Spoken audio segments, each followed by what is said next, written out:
Hi students. तो इस video में आज हम डिस्कस करेंगे प्रॉब्लम्स ऑन पोटेंशियोमीटर।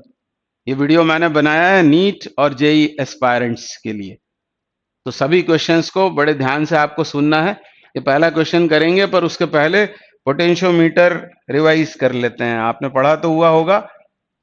आप जानते हैं कि पोटेंशियोमीटर में दो सर्किट्स होते हैं, प्राइमरी या ऑक्सिलरी सर्किट, और दूसरा होता है सेकेंडरी सर्किट। तो पहले हम बात करेंगे प्राइमरी सर्किट की, और प्रिंसिपल क्या है पोटेंशियोमीटर का वो डिस्कस करेंगे। तो यहां मैंने शो कर रखा है ये पोटेंशियोमीटर का वायर। तो आप जानते हैं 7-8 मीटर लंबा होता है, कांस्टेंटन या मैंगनीन का बना हुआ होता है। अब इस वायर के टर्मिनल ए से हम कनेक्ट करेंगे एक स्टैंडर्ड सेल। स्टैंडर्ड सेल का मतलब क्या होता है? जिसका ईएमएफ हमको मालूम है, तो इसको हम लिख लेते हैं ईएस। ये हो गया स्टैंडर्ड सेल। ये वो एक्सपेरिमेंटल सेल नहीं है, ये स्टैंडर्ड सेल है ईएस। और ये हो गया इसका इंटरनल रेजिस्टेंस, इसको लिख लेते हैं आरएस। अब एक की सीरीज में लगा लेंगे यहां, और एक रियोस्टेट। रियोस्टेट मतलब वेरिएबल रेजिस्टेंस। ये वेरिएबल रेजिस्टेंस भी लगा दिया ताकि इस सर्किट का रेजिस्टेंस हम चेंज कर पाए। तो एबीएस पोटेंशियोमीटर वायर, ये स्टैंडर्ड सेल, ये उसका इंटरनल रेजिस्टेंस, और ये रियोस्टेट। अब क्या होगा जब की को क्लोज करेंगे तो इस वायर से करंट फ्लो होने लगेगा। जैसे की हम क्लोज करेंगे तो करंट फ्लो होगा फ्रॉम ए टू बी। उसके पहले ये मान लेते हैं कि इस वायर का रेजिस्टेंस है आर और इसकी लेंथ है एल, और इसमें से करंट फ्लो होने लगा आई। अब यदि ये यूनिफॉर्म क्रॉस सेक्शन का है और ये करंट यदि कांस्टेंट है, मतलब यदि हम रियोस्टेट की वैल्यू चेंज नहीं कर रहे होंगे, इसको यदि फिक्स कर लेंगे, तो कांस्टेंट करंट इस वायर के थ्रू फ्लो होगा। और यदि ये यूनिफॉर्म क्रॉस सेक्शन का है तो इस वायर के किसी भी सेगमेंट का रेजिस्टेंस उसकी लेंथ के डायरेक्टली प्रोपोर्शनल होगा। और यही पोटेंशियोमीटर का प्रिंसिपल है। अब करंट आपको यदि बोलें कि ये करंट कितना है, तो आप आराम से फाइंड कर सकते हैं। करंट कितना होगा? करंट होगा ईएमएफ यानी ईएस अपॉन टोटल रेजिस्टेंस। तो यहाँ तीन रेजिस्टेंसेस हैं, आप देखें। ये इंटरनल रेजिस्टेंस इस बैटरी का, रियोस्टेट की वैल्यू, और इस वायर का रेजिस्टेंस, मतलब R plus R S plus R H, मतलब ही रियोस्टेट का रेजिस्टेंस। तो हमको करंट पता है, ऐसा मानकर हम काम कर रहे हैं। अब वायर ए बी, इसकी लेंथ एल है, इसकी लेंथ है एल, इसका रेजिस्टेंस है आर, इसमें से करंट फ्लो हो रहा है आई। तो यदि मैं पूछता हूं कि पोटेंशियल डिफरेंस कितना है इस वायर के क्रॉस, तो आप क्या बोलेंगे? V is equal to I R. I आपको पता है, ये हो गया वोल्टेज या potential difference across the wire. और इस वायर की लेंथ कितनी है? एल। V को L से डिवाइड कर लेंगे तो जो हमको मिलता है उसको कहते हैं पोटेंशियल ग्रेडियंट। तो K कहलाता है पोटेंशियल ग्रेडियंट। इसकी यूनिट क्या होगी? वोल्ट पर सेंटीमीटर या वोल्ट पर मीटर या वोल्ट पर मिलीमीटर, कुछ भी हो सकती है। यानी हमको एक ऐसा वायर मिल गया है जिसमें ए से बी की तरफ यदि हम जाएंगे तो वोल्टेज का या पोटेंशियल का ड्रॉप आता है। और किसी भी लेंथ स्मॉल एल का पोटेंशियल डिफरेंस कितना होगा? तो वो होगा, इस तरह से उसको फाइंड कर सकते हैं। उसको मैं डेल्टा वी लिख रहा हूं। किसी सेगमेंट की लेंथ यदि स्मॉल एल है तो पोटेंशियल डिफरेंस उसके अक्रॉस होता है के एल। तो शॉर्ट में अभी हमने इसको रिवाइज कर लिया है। अब मैं आपको बताता हूं सेकेंडरी सर्किट। सेकेंडरी सर्किट में क्या करते हैं, अब आपको उसके पहले ये बताएं कि पोटेंशियोमीटर से क्या क्या हम कर सकते हैं। तो जो जो काम वोल्ट मीटर करता है वो सब काम पोटेंशियोमीटर से भी किए जा सकते हैं। जैसे किसी सेल का ईएमएफ फाइंड करना, दो सेल्स के ईएमएफ को कंपेयर करना, किसी सेल का इंटरनल रेजिस्टेंस फाइंड करना। पर potentiometer is said to be superior over volt meter. क्यों? क्योंकि ये हमेशा बैलेंस्ड कंडीशन में रीडिंग्स बताता है, और इसलिए ज्यादा एक्यूरेट होता है वोल्ट मीटर से। तो अब वो सेल हम लाएंगे जिसका हमको ईएमएफ फाइंड करना है। मान लो ये है वो सेल, इसको एक्सपेरिमेंटल सेल कहते हैं। ये है वो एक्सपेरिमेंटल सेल जिसका ईएमएफ हमें फाइंड करना है। इसके साथ लगा लेते हैं गैल्वेनोमीटर और ये जॉकी। ये जॉकी इसके ऊपर स्लाइड होती है इस वायर पर। और जब गैल्वेनोमीटर का रीडिंग 0 होता है, उस समय ये लेंथ हम मेजर करते हैं ए जे, और उसमें के का मल्टीप्लाई करने से हमको इस सेल का ईएमएफ मिल जाता है। बहुत छोटा सा इसका प्रिंसिपल है, इसको डिटेल में आप देखना चाहें तो वो वीडियो देख सकते हैं। अब आते हैं इस क्वेश्चन पर। क्या बोल रहा है? A student finds the balancing length to be L with a cell of constant EMF in the secondary circuit. मतलब इसकी बात हो रही है सेकेंडरी सर्किट की। एक सेल है कांस्टेंट ईएमएफ का, उसको बैलेंस किया है इस वायर पर और बैलेंसिंग लेंथ मिली है L. Another student connects the same cell in the secondary circuit of potentiometer of double the length but with a cell of half the EMF in the primary circuit. The balancing length will be cell is primary, cell in primary is ideal and no series resistance is present in the primary circuit. मतलब primary circuit में केवल ES है, ये RS भी नहीं है और ये रियोस्टेट भी नहीं है। अब पहले सेल की यदि बात करेंगे तो क्या करना पड़ेगा हमको? पहले सेल को हमने बैलेंस किया है, क्या बैलेंस होता है उसका? ईएमएफ।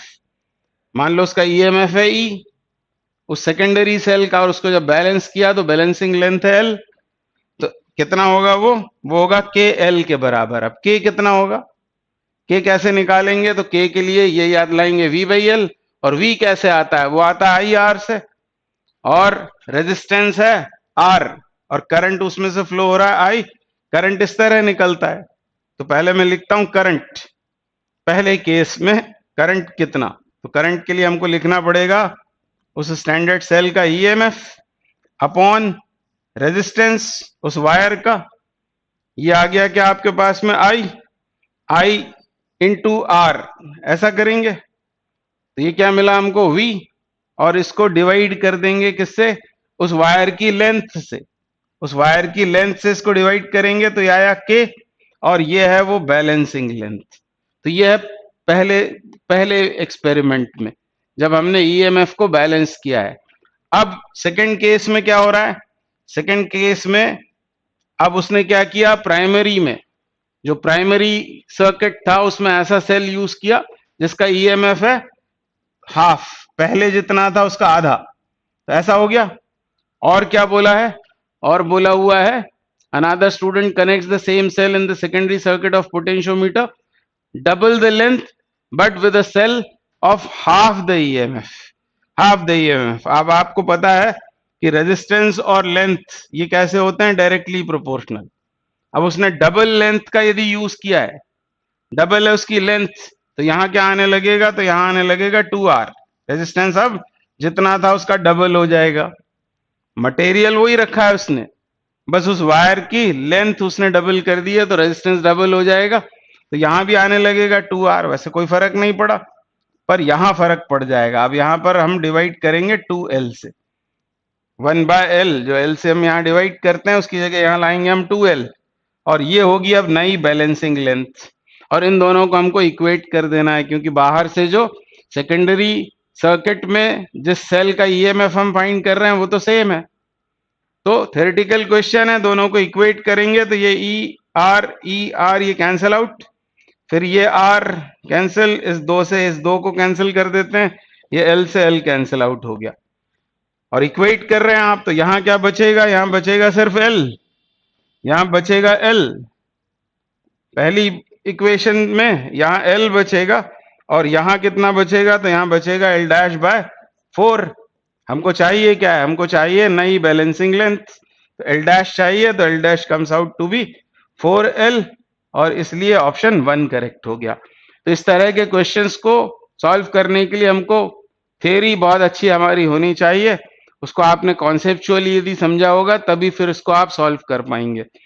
और ये तो मैं समझा रहा था, अदरवाइज ये कुछ सेकंड्स में आप आंसर बतला सकते हैं, बस आपको ये सब इमेजिन करना पड़ेगा दिमाग में। अगला क्वेश्चन करते हैं, question 2। In an experiment with potentiometer to measure the internal resistance of a cell।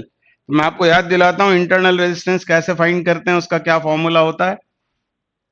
R is equal to, हम लिखते हैं E upon V -1 into R. ये शंट रेजिस्टेंस होता है।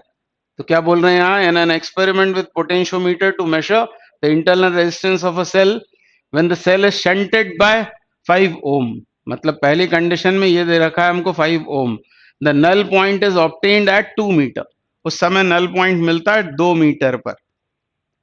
आगे क्या बोल रहे हैं, when cell is shunted by 20 ohm the null point is obtained at 3 metre, the internal resistance of the cell is. तो एक ही सेल की बात हुई है, सेल तो एक ही है, दोनों बार, एक बार बस उसको शंट कर रहे हैं 5 ओम से और दूसरी बार उसको शंट कर रहे हैं 20 ओम से, यानी स्मॉल आर दोनों केसेस में सेम है। तो स्मॉल आर के लिए हम इक्वेशन बनाते हैं। उसके पहले एक बात मैं आपको बता दूं कि लेंथ की टर्म्स में यदि लिखेंगे इसे ई को, तो इसको लिखते हैं KL1, इसको लिखते हैं KL2, यानी लेंथ की टर्म्स में आप इसको ऐसा लिखेंगे L1 by L2 minus 1 into capital R. अब इस पर्टिकुलर सवाल में पहले केस में क्या बोला है उसने, इसको तो L1 ही रहने देते हैं, L2 कितना है, L2 इज, क्या बोला है इसने पहले 2 मीटर, यह है 2 मीटर माइनस 1 इंटू वो शंट रेजिस्टेंस, वो कितना है 5, ये पहला केस। और दूसरे केस में अब ये तो L1 ही रहेगा, EMF जब आप EMF निकाल रहे होते हैं, EMF के लिए बैलेंसिंग लेंथ निकाल रहे होंगे तो वो तो सेम आएगी, बस अब की बार आपने शंट रेजिस्टेंस बदल दिया, वो कर दिया 20 ओम, तब ये लेंथ हो गई है 3 माइनस 1 इंटू 20, ऐसा हो जाएगा। और 5 से इसको कैंसल आउट करके सॉल्व कर लेते हैं, पर वो इक्वेशन हमको बाद में भी काम आएगी। तो यहां बचता है L1 bye 2 minus 1 equals to, ये 4 बार कैंसिल होकर यहां आएगा 4L1 अपॉन 3 माइनस 4।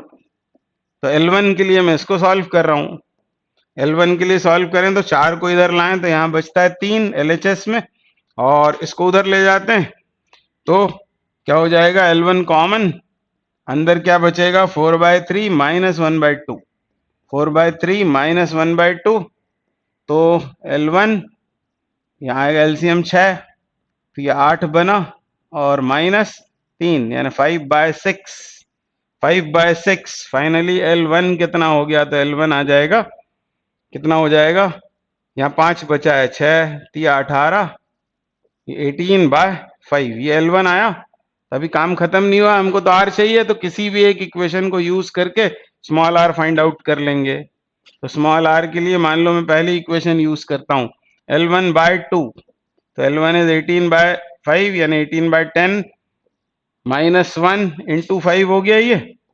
आगे सॉल्व करें तो ये हो गया 8/10 इंटू 5, तो 5 से 2 टाइम्स कैंसिल होकर ये आ गया 4 ओम के बराबर, यानी इंटरनल रेजिस्टेंस है 4 ओम। तो आप देख रहे हैं फिर से हमको थ्योरी हमारी क्लियर होनी चाहिए, तभी फिर इस तरह के सवाल आपसे बन पाएंगे। द करेक्ट आंसर इज 4 ओम। तो नेक्स्ट क्वेश्चन करते हैं, क्वेश्चन नंबर 3। क्या बोल रहे हैं, a potentiometer wire of length 100 centimetre has a resistance 5 ohm, it is connected in series with a resistance and a cell of 2 volt of negligible internal resistance. तो ये बात हुई प्राइमरी सर्किट की। A source of EMF 5 millivolt balanced by 10 centimeter length of potentiometer wire। तो second part में secondary circuit की बात हो रही है। The value of external resistance S. तो आपको इमेजिन करना पड़ेगा, दिमाग में ऐसा फिगर बनाना पड़ेगा कि ये हो गया वो पोटेंशियोमीटर का वायर। इस वायर के बारे में क्या बोला है कि इसकी लेंथ है 100 सेंटीमीटर और इसका रेजिस्टेंस है 5 ओम, ये उस वायर का रेजिस्टेंस। और इसके साथ सीरीज में कनेक्टेड है EMF 2 वोल्ट की एक बैटरी, इंटरनल रेजिस्टेंस उसका नेग्लिजिबल है, और सीरीज में एक रेजिस्टेंस और है। तो इस रेजिस्टेंस को हम यदि R कह रहे हैं तो इसको R' बोल देते हैं, और यही रेजिस्टेंस हमको फाइंड करना है। और ऐसा बोला है कि एक EMF 5 मिली वोल्ट का कोई सोर्स वो बैलेंस किया जा रहा है और उसके लिए बैलेंसिंग लेंथ है 10 सेंटीमीटर, मतलब सेकेंडरी सर्किट की बात हुई। यानी ये है वो सेल जिसका EMF है 5 मिली वोल्ट और इसको बैलेंस कर रहे हैं, और बैलेंसिंग लेंथ कितनी बताई हुई है, वो है 10 सेंटीमीटर के बराबर। तो इसको इमेजिन करना है आपको। अब हमें चाहिए क्या है, हमको चाहिए value of external resistance, this R'। तो यदि 5 मिली वोल्ट, इसको हम लिख लेते हैं E हाल फिलहाल, इसको बैलेंस कर रहे हैं और बैलेंस करते हैं तो K इंटू बैलेंसिंग लेंथ, ये होता है उसका EMF is equal to KL। अब K क्या होता है तो याद आना चाहिए, ये होता है पोटेंशियल डिफरेंस इज वायर के अक्रॉस V अपॉन उसकी लेंथ, यानी V by L into small l, ये होता है। और V क्या होता है, V होता है IR, करंट इंटू रेजिस्टेंस। तो रेजिस्टेंस यहां पर इसको R बोला है हमने, ठीक है, ये अलजेब्रिक फॉर्म में लिख रहा हूं मैं इसको, तो IR upon L into small l। अब I की बात कर लेते हैं, I कितना होगा, तो यह है करंट, इस वायर में से फ्लो होने वाला करंट। तो हाल फिलहाल मैं इसको अलग लिख लेता हूं, R small l upon capital L, इसको अलग लिख लेते हैं। I कितना होगा, तो I होगा EMF इस सेल का जो 2 है, E के बजाय मैंने 2 लिख दिया उसे, और इस सर्किट का, प्राइमरी सर्किट का टोटल रेजिस्टेंस मतलब R dash plus 5, R dash plus 5। ऐसी इक्वेशन बना के इसको आपको सॉल्व करना पड़ेगा, बस अब वैल्यूज प्लग करनी है। तो E कितना है, तो 5 मिली वोल्ट, तो उसको लिख लेते हैं 5 times 10 to the power minus 3 SI units में काम करने के लिए। 2 अपॉन R डैश हमको चाहिए है प्लस 5, और ये क्या है R, तो ये है, फिर से यहां पर लिखना पड़ेगा हमको 5, ये तो रेजिस्टेंस है उस पोटेंशियोमीटर वायर का। L कितना है, स्मॉल l, वह 10 सेंटीमीटर, कैपिटल L इज 100, तो इसको मीटर में बदलने की जरूरत नहीं है क्योंकि ये रेशो है, तो बस यहां लिख लेंगे 10 और यहां लिख लेंगे 100, क्योंकि आप कन्वर्ट करेंगे भी तो वो कन्वर्शन फैक्टर्स कैंसिल आउट हो जाएंगे। तो 5 दूनी 10 इंटू 10 100, ये सब कुछ खत्म। ऐसी बन गई इक्वेशन। हमको R डैश के लिए इसको सॉल्व करना है, तो इसको लिखते हैं 5 upon 1000, 5 by 1000 equals to 1 upon R dash plus 5। Cross multiplication करें तो 5R dash plus 25 equals to 1000, तो 5R डैश, अब तो आप कर लेंगे, 5R डैश बराबर 975। तो R डैश कितना हुआ, R डैश के लिए इसको डिवाइड करना पड़ेगा 5 से, तो 5 1 जा 5, 45 और ये 5, यानी 195 ohm is correct answer. Answer 2 is correct. तो आप देख रहे हैं इन सवालों को सॉल्व करने के लिए आपकी थ्योरी बहुत अच्छी होनी चाहिए, क्योंकि ये सवाल किसी शॉर्ट ट्रिक से सॉल्व नहीं हो पाएंगे। कोई भी फॉर्मूला, फिक्स फॉर्मूला नहीं होगा, वो तो क्वेश्चन पर डिपेंड करेगा। इस तरह आपको सोचते हुए आगे बढ़ते हुए आंसर फाइंड आउट करने पड़ेंगे। तो अपनी थ्योरी बहुत अच्छी रखें। यदि आपको पोटेंशियोमीटर अच्छे से नहीं आता है तो वो वीडियो जिसके बारे में मैंने आपसे कहा, वो वीडियो आपको जरूर देखना चाहिए, तो आपको बहुत फायदा होगा उससे। अगला क्वेश्चन करेंगे। तो नेक्स्ट क्वेश्चन, क्वेश्चन नंबर 4, क्या बोल रहे हैं, 1 ohm resistance is in series with an emitter which is balanced by 75 centimeter of potentiometer wire. A standard cell of 1.02 volt is balanced by 50 centimeter. The emitter shows a reading of 1.5 ampere. The error in the emitter reading is. तो एकदम तो समझ में ही नहीं आता है कि क्या बोला है और हमसे क्या पूछा है। तो इस सवाल को समझने और सॉल्व करने के लिए इसको 3 पार्ट्स में ब्रेक करके सोचें। पहला स्टेटमेंट ये, 1 ohm resistance is in series with an emitter which is balanced by 75 centimeter of potentiometer wire. वो एमीटर, वो आइडियल एमीटर है, उसका रेजिस्टेंस तो 0 है, पर उसके साथ कनेक्टेड है एक 1 ohm रेजिस्टेंस, और उसको पोटेंशियोमीटर वायर के अगेंस्ट बैलेंस कर रहे हैं। बैलेंसिंग लेंथ है 75 सेंटीमीटर। ये एक बात। दूसरी बात ये लिखी हुई है कि किसी स्टैंडर्ड सेल 1.02 वोल्ट को जब बैलेंस करते हैं तो बैलेंसिंग लेंथ होती है 50 सेंटीमीटर। अब एमीटर की रीडिंग आ रही है इतनी, 1.5 एम्पियर। तो पहले हमको निकालना पड़ेगा एमीटर के अक्रॉस वोल्टेज। एमीटर और वो जो सीरीज में रेजिस्टेंस लगा है उस कॉम्बिनेशन के अक्रॉस रेजिस्टेंस, और उसमें करंट का मल्टीप्लाई कर देंगे तो वोल्टेज आ जाएगा। या फिर वोल्टेज पता लगाकर, रेजिस्टेंस उसका मालूम है 1 ohm, हम निकालेंगे करंट और उसको इसके साथ कंपेयर करेंगे, तब हमको पता लगेगी कि उस एमीटर रीडिंग में एरर कितनी है। तो ये है कहानी। अब जल्दी से इसको सॉल्व करते हैं। इसमें हमें लगाना पड़ेगा पोटेंशियोमीटर का principle, V proportional to L, और पहले ये करना पड़ेगा V1 bye V2 is L1 by L2।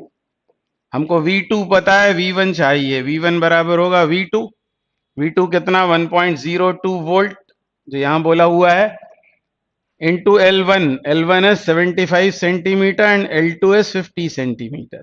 इसको सॉल्व करेंगे तो ये वोल्ट में निकल कर आएगा V1।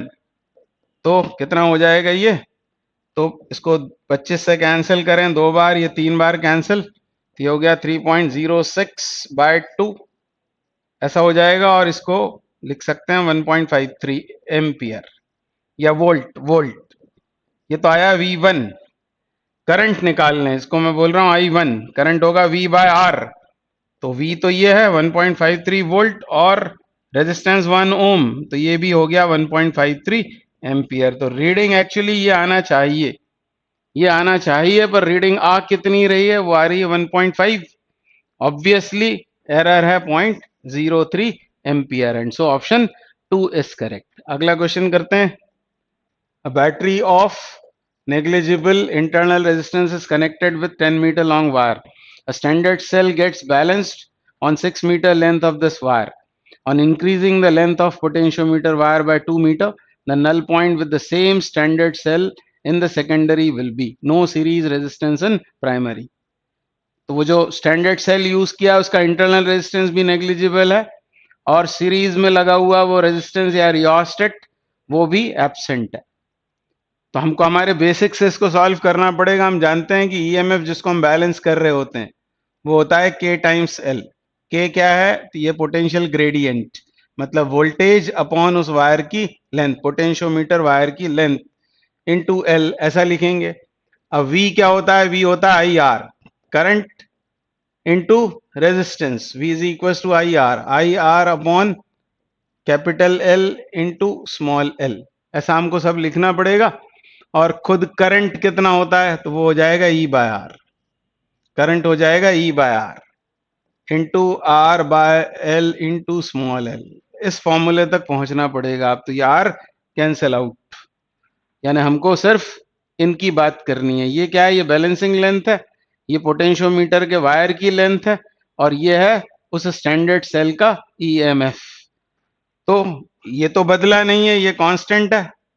उसके अलावा यहां पर लेंथ में चेंज लाया है बस, और वो जो हम सेल ले रहे हैं एक्सपेरिमेंटल सेल जिसको बैलेंस कर रहे हैं वो भी सेम है, यानी ये E भी सेम रहेगा, EMF ये सेम, ये दोनों हो गए प्रोपोर्शनल, मतलब वायर की length proportional to balancing length इस पर्टिकुलर सवाल के लिए। तो हमको चाहिए है क्या, हमको चाहिए कि बैलेंसिंग लेंथ सेकंड केस में कितनी है जब L को L न रखकर L+2 कर दिया है। तो पहले L था वो अब हो गया L+2। पहले बैलेंसिंग लेंथ कितनी थी, तो वो थी 6, और अब बैलेंसिंग लेंथ हमको फाइंड आउट करनी है। शायद यही है सवाल, एक बार और पढ़ लेते हैं। अच्छा, ये भी दिया हुआ है 10, इसको भी यूज कर लेंगे। ये हमको एक्चुअली फाइंड करना है। ये हो गया, ये कितना है 10, ये है 12, और इधर ही आएगा 6/L2। मतलब आप हर सवाल आप देखो कि आप उससे सॉल्व कर सकते हो इसको बेसिक से अपने। तो L2 बराबर हो जाएगा 12 इंटू 6/10,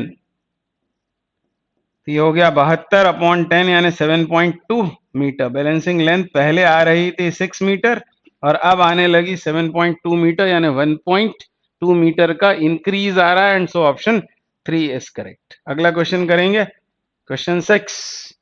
क्या बोल रहे हैं, इन an experiment for calibration of voltmeter, a standard cell of EMF 1.5 volt is balanced at 300 centimeter length of potentiometer wire.